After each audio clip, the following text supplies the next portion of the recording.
தூதர்கள்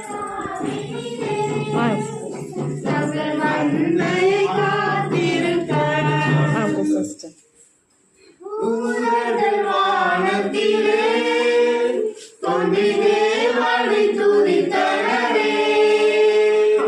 தூதர்கள் வானத்திலே தொந்தி தேவனை துதித்தனரே. இயேசுவாயிரனாய் பிறந்தார் இந்த லோகத்தை மீட்டிடவே. இறைவன் ஒளியாய் இருளில் உதித்தார் இந்த நற்செய்தி சாற்றிடுவோம். இறைவன் ஒளியாய் இருளில் உதித்தார் இந்த நற்செய்தி சாற்றிடுவோம். இயேசு மானிடனாய் பிறந்தார்.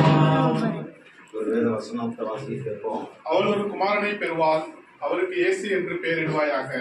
ஏனெனில் அவர் தமது ஜனங்களின் பாவங்களை நீக்கி அவர்களை ரட்சிப்பார் என்றான். அவன், இதோ ஒரு கன்னிகை கர்ப்பவதியாகி ஒரு குமாரனை பெறுவாள், அவருக்கு இம்மானுவேல் என்று பெயரிடுவார்கள் என்று சொன்னான். இம்மானுவேல் என்பதற்கு தேவன் நம்மோடு இருக்கிறார் என்று அர்த்தமாகும். இந்த வசனத்துல அவள் ஒரு குமாரனை பெறுவாள், அவருக்கு இயேசு என்று, ஏனென்றால் அவர் நமது ஜனங்களின் பாவங்களை நீக்கி அவர்களை ரட்சிப்பார். ஆகவே இயேசு பிறந்தது மனிதர்களை ரட்சிக்க. அவர் வானத்தையும் பூமியும் படைத்த ஒரு வல்லமை உள்ள கடவுள். அவர் மனிதனை மீட்கும்படி உலகத்தில் மனிதனாய் அவர் இயேசு வெளிப்பட்டு அவர் ரட்சித்திருக்கிறார்.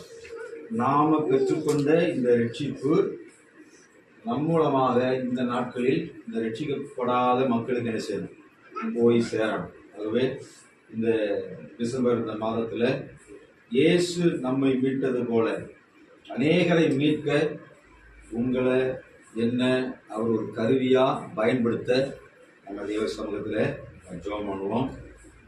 சிஸ்டர் செல்வி ஜெனிகா, ராவின், பாப்பா ஜோசனா மெராக்லின், தம்பி பால்